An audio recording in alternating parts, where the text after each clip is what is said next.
Welcome to Portsmouth Insights. I'm your host, Rob Lauer, and I'm walking along the path of history here in Old Town Portsmouth. The path begins at one of the nation's oldest Navy facilities, the Naval Medical Center. Then it continues through town, past naval and military displays such as this one, and then it ends at another of the nation's oldest Navy facilities, right over here. Behind this wall is the Norfolk Naval Shipyard. And on today's show, we're going to go inside and learn more about this, the largest employer in Portsmouth. Then we'll head over and visit the people at the Elizabeth River Project and learn about the work that they're doing trying to restore our local waterways. And finally, we'll visit another of Portsmouth's historic neighborhoods, one with ties to the shipyard, Craddock. All of that's coming up today on this episode of Portsmouth Insights.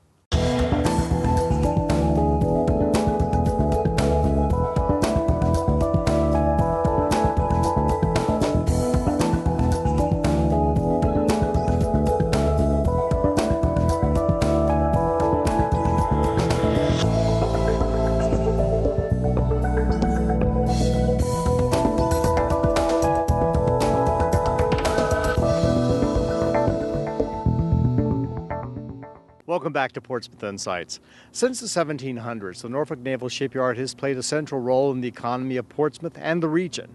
This past February, Captain Mark Bridenstine assumed duties as the 106th commander of the shipyard. Recently, he sat down with us to talk about the work and the mission of the shipyard, both now and in the future. I'm honored to be joined here by Captain Mark Bridenstine, the 106th commander of the Norfolk Naval Shipyard. Welcome to Portsmouth Insights, sir. You're welcome.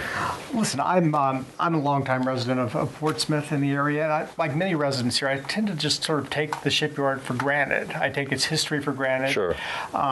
Could you tell us a little bit about the history? I'd be happy to. The Norfolk Naval Shipyard family dates back to November 1st of 1767.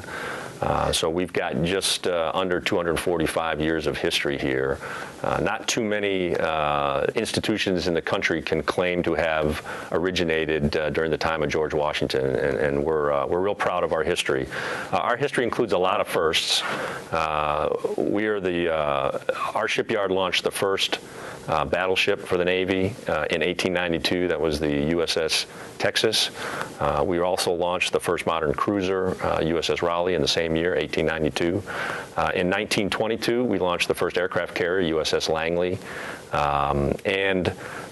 We are also proud to have had the first functioning dry dock in the Western Hemisphere, our Dry Dock 1, which is still functional and limited use today. So a lot of firsts. Most of our history that I discuss is related to new construction and building ships. In 1953, we transitioned from new construction work to primarily repair and modernization. So that's our primary mission area right now is repair and modernization of the Navy's fleet. Okay. Well, how many people does the shipyard currently employ? So the shipyard has roughly 9,000 civilian employees today, so government civilian employees. We have roughly 800 military that work at the shipyard. Over the last 3 years, we've hired roughly 3,000 new employees, civilian employees, into the shipyard. So if you do some of the math, that's about a third of the workforce, the civilian workforce, that's brand new to the shipyard. And that brings with it its own challenges that we're working through. But we've been growing in size over the last couple of years. At the end of this fiscal year, we will steady out on our civilian workforce, which means we will continue to hire, but only to meet the attrition, folks that retire or move on to other jobs. And annually, that amounts to about 500, 550 new employees just to make up for attrition to keep a steady state number of employees in a shipyard. Okay, I know that both of my grandfathers back in the 30s moved here to work in the shipyard. There were things like, pipe fitters and sheet metal workers and things like that. I know the technology has changed so much. Right. So what sorts of skills and technologies, knowledge do you look for in employees? Good question. Lots of opportunity here. A lot of the traditional tradesmen that I think many of the viewers would be familiar with, pipe fitters, welders, machinists. We have about 25 different production trade skill areas that we hire and employ people in here at the shipyard. But we're really like a little city within the city of Portsmouth, and we have our own post office, we have a legal staff, we have a public affairs office, we have an audio-visual department with videographers and photographers. Lots of opportunities for those 9,000 people and those that we hire each year. It's not just the blue-collar, wrench-turning sort of workforce. We do have plenty of white-collar employees as well. Some of those that I mentioned, engineers, nuclear engineers, non-nuclear engineers, environmental engineers. So lots of different talent, lots of diversity of both thought and talent here at the shipyard. And I think that's what really makes us successful. Yeah. Well, given how long the shipyard has been in business, how are you adapting to meet the needs of the 21st century Navy? Sure. With that workforce being relatively new to the shipyard and us wanting to make sure that we're aligned with the fleet's goals for the 21st century and supplying the maintenance for the ships of the Navy, the leadership team at the shipyard put together 3 strategic goals for this fiscal year. The first of which is transforming our shipyard into a learning organization. And what that really means is every individual in the shipyard and the organizational units that they work in continuously learning how to do their job better. We are committed to putting our entire workforce through a 3-day training session to understand the 5 disciplines of a learning organization. To date, of the 9,800 folks in the shipyard, we've trained about 4,000 of those, so not quite halfway there. And we're committed to continuing to do that for the next couple years. Folks get the sort of classroom knowledge of what a learning organization is and the different disciplines, team learning, having a shared vision on where we're headed, having a systems thinking sort of perspective when we do make changes or have problems to solve, and not stovepipe the thought, but think of things in a systems perspective. So we're well on our way to becoming a learning organization. Second strategic goal for fiscal year 12 is to improve our knowledge, skills, and abilities. So it's pretty evident with a fairly new workforce that there is a learning curve that we have, and we want to accelerate that learning curve as quickly as we can in order to do the work that we have to do for the Navy. So we put into place other traditional classroom opportunities for new employees. We've reinstituted a skills training program in our production shops for the blue-collar workers, build a lot of mock-ups where mechanics can train and hone their skills in the shop before they actually go down to the ships to do the work. So a lot of focus on improving the knowledge, skills, and abilities of the entire workforce, and it aligns very well with a learning organization. Continue to learn no matter how long you've been in the shipyard. Finally, the third strategic goal for the fiscal year is to make our facilities safe, clean, and functional. It's an old shipyard, a lot of old facilities, and so it was a very conscious decision to put safety first in that particular goal. We are committed to safety here at the shipyard.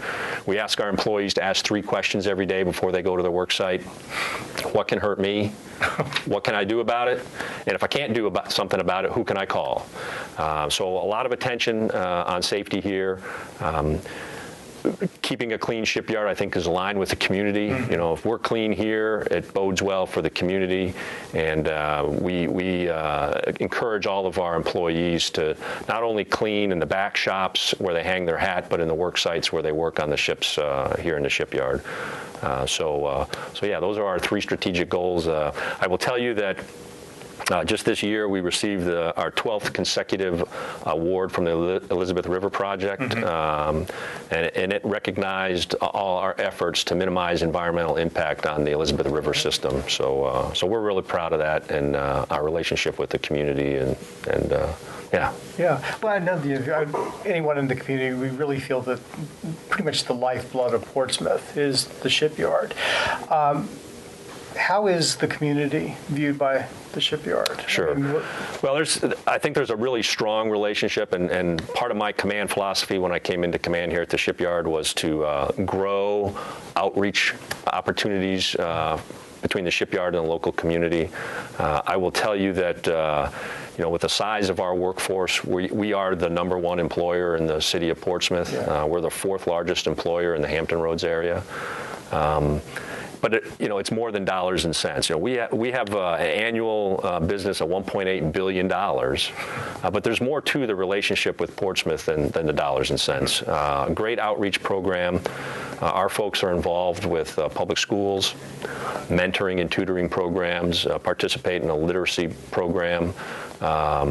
We sponsor 3 different clubs for the cooperative Hampton Roads organizations for minorities in engineering called CHROME, and the focus there is to educate kids in the public school system on science, technology, engineering, and mathematics. So again, it's not a lot of dollars and cents in that, but it helps to build the next potential generation of employees here at the shipyard. Lastly, I would say that we just celebrated our 50th year as participating in the combined federal campaign. We raised over $676,000 here at the shipyard last year.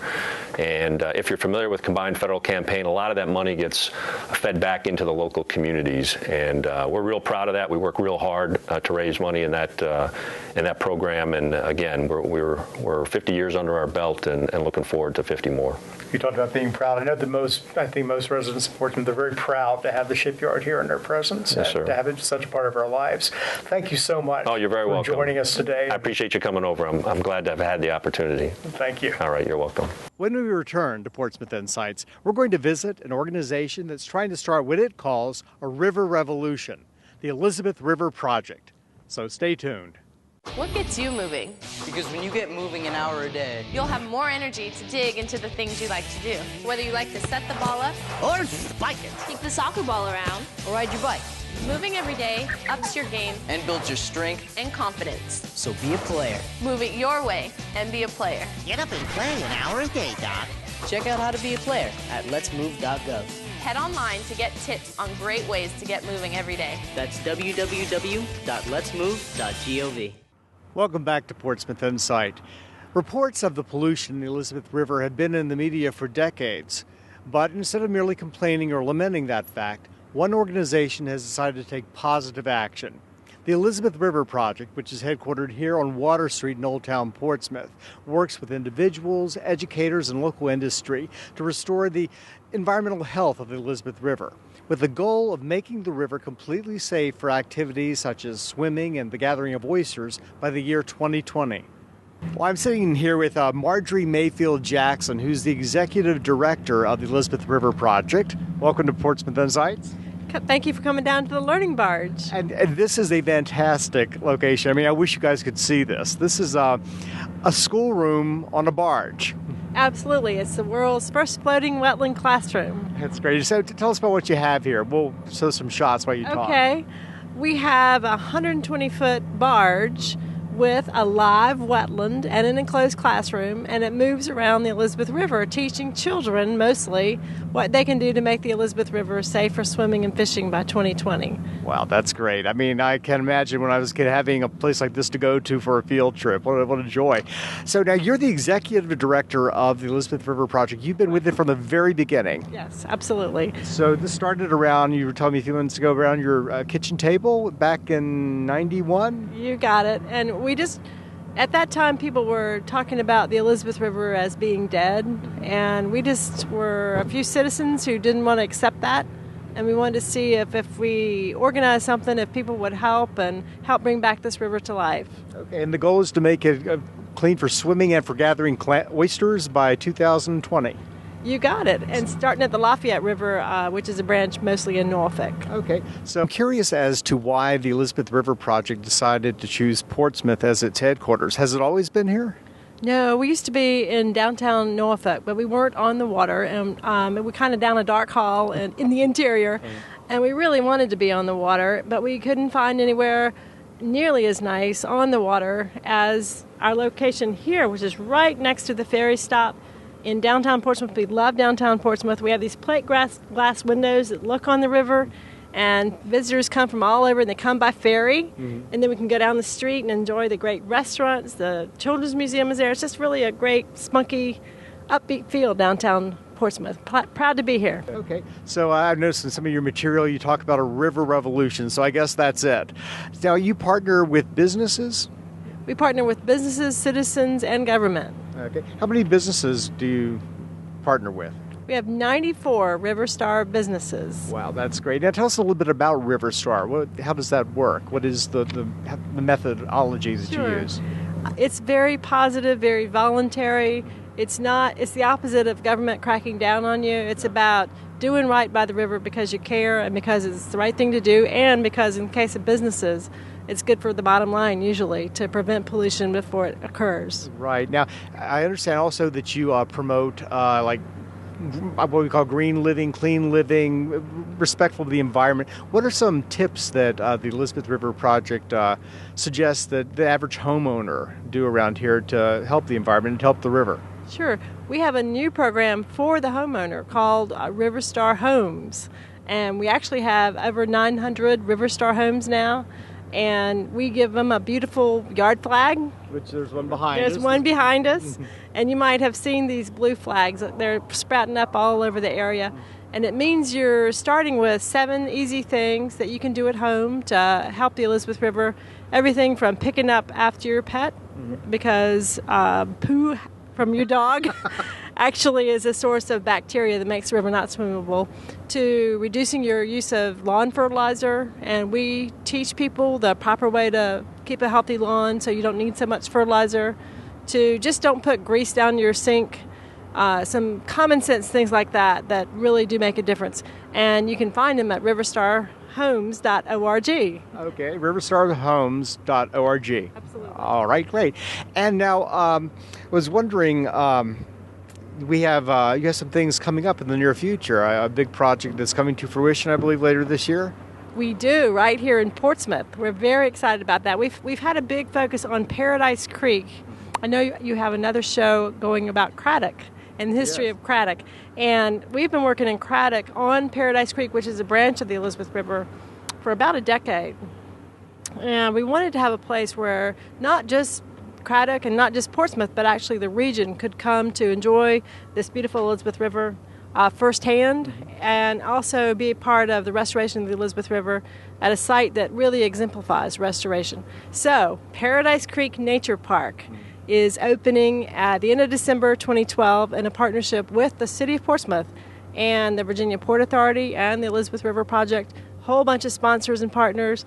40 acres. Nature Park is going to be Portsmouth's third largest park. You're obviously very passionate about what you do and the work at the Elizabeth River Project. Where does that passion come from? What drives you personally? It comes from a love of the river. I was living on Scotts Creek in Portsmouth, which is another beautiful stretch of the Elizabeth River, and I was actually a reporter at the Virginian Pilot, and I would come home and go out on my dock at night or in the evening, and there would be herons roosting and mullet jumping, and it looked beautiful and very calming and good for the soul, but I knew the fish had cancer, and to me, that was just not acceptable. That wasn't the kind of community I wanted to live in, where we didn't take care of our river. So that inspired me to actually quit my job at the Pilot and start this organization. And it's going strong after all these years. How close do you think you are to the 220 goal? Well, what's really exciting is I was mentioning the Lafayette branch in Norfolk. We started there with a shorter term goal of 2014 to be swimmable and fishable. And we have some really exciting data showing we're getting very close. Now, if individuals watching this or if businessmen are interested in getting involved with the Elizabeth River Project, what should they do? Call us 399-7487 or visit our website, which is our main website is elizabethriver.org. And we would love to have more Riverstar businesses and more Riverstar homes and actually more Riverstar schools. Well, great. All of those are great programs to get involved with. Or you can be a member. Great. And are there set rates for membership? Is it by donation? How does that work? Sure. Donations start at $35, and they really make possible all this restoration work that we do, and it's very important support. Yeah, and I'm totally impressed also not just by the partnerships with businesses and all this, but also just the educational aspect of all of this. There isn't probably a morning in the week where I don't come down here and see school kids lined up to get on the learning barge and learn more about the environment here on the Elizabeth River. We booked a capacity on this learning barge. We see about 120 students a day, over 5,000 students a year. And they have a big time, and they go home knowing a lot more about what they can do to help the Elizabeth River. Well, thank you for joining us today and telling us all about your work, and good luck with it. Thanks so much. All right.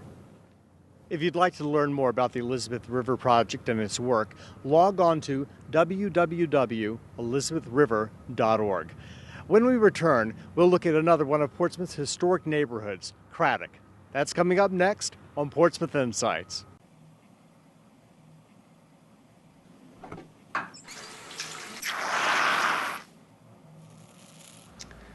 Have you ever considered, I don't know, getting it waxed? Waxed? Yeah. Bro, that's a little weird. I don't know. Doesn't seem that weird to me. Just keep shaving my back, okay? Oh, dude, can I get a bite? What? With my spoon? That's disgusting. Welcome back to Portsmouth Insights. If someone was to blindfold you, bring you here where I'm standing now, and remove the blindfold, when you looked around, you might think that you've been left in the middle of a town square of some old, quaint New England village. Looking around, I see the local library there, the firehouse, a couple of churches on the corners, and lots of stores, even an old movie theater. Pretty much everything you'd need for your day-to-day life is within walking distance. And there's a reason for that. The government planned it that way. You see, this isn't some quaint New England village. This is Craddock, the nation's first federally planned community, built here in Portsmouth during World War I to house shipyard workers and their families. Craddock is very unique in not only the Portsmouth, Virginia area, it's unique to the whole United States. From our studies, Craddock was developed as a planned community. It was the first planned residential / commercial area in the whole country. The history of the U.S., obviously most people are aware, the downtowns were where everything started. But Craddock was developed, and particularly the Afton Square area, as an adjunct to the shipyard, the Gosport Shipyard, which is the Norfolk Naval Shipyard in Portsmouth, which is very close. And during World War I, the government decided they needed to have a place for shipyard workers to live close by. And so the thrust was to develop this little community, mainly for people who worked at the shipyard. It was like a small town.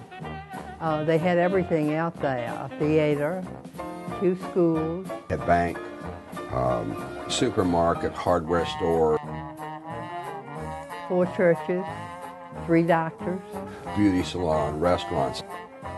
A barber shop, several beauty shops, a library, a fire station, grocery stores.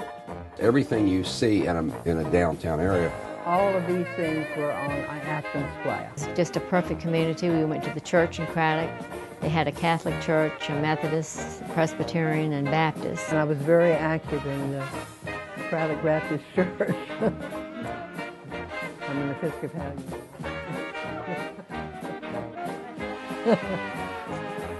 Craddock was a haven for elementary students at that time. It was always a special thing when you got out of school at 3 o'clock that everybody would run to Graham's drugstore and sit in, try to get a booth there before somebody else got it from you. And we'd sit there, and the big treat of the day was a Coca-Cola and a pack of nabs. So we thoroughly enjoyed that. And then Red's hot dog place, they always had jukebox, and he had hot dogs that were the most delicious hot dogs you could find. And all the kids congregated there, even elementary and high school. And then at 6 o'clock when the church bells rang, then everybody ran home because they knew that was time for supper. And if we got to go back out again when the 9 o'clock gun went off at the Navy Yard, then we knew we had to be back home. It was a very friendly place and a very safe place. And I don't know anybody that ever lived there that didn't like it.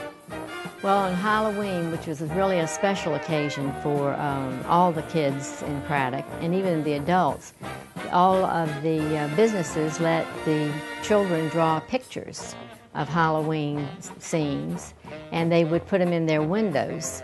And they would have a contest, and they go around and they have judges trying to pick out the best picture.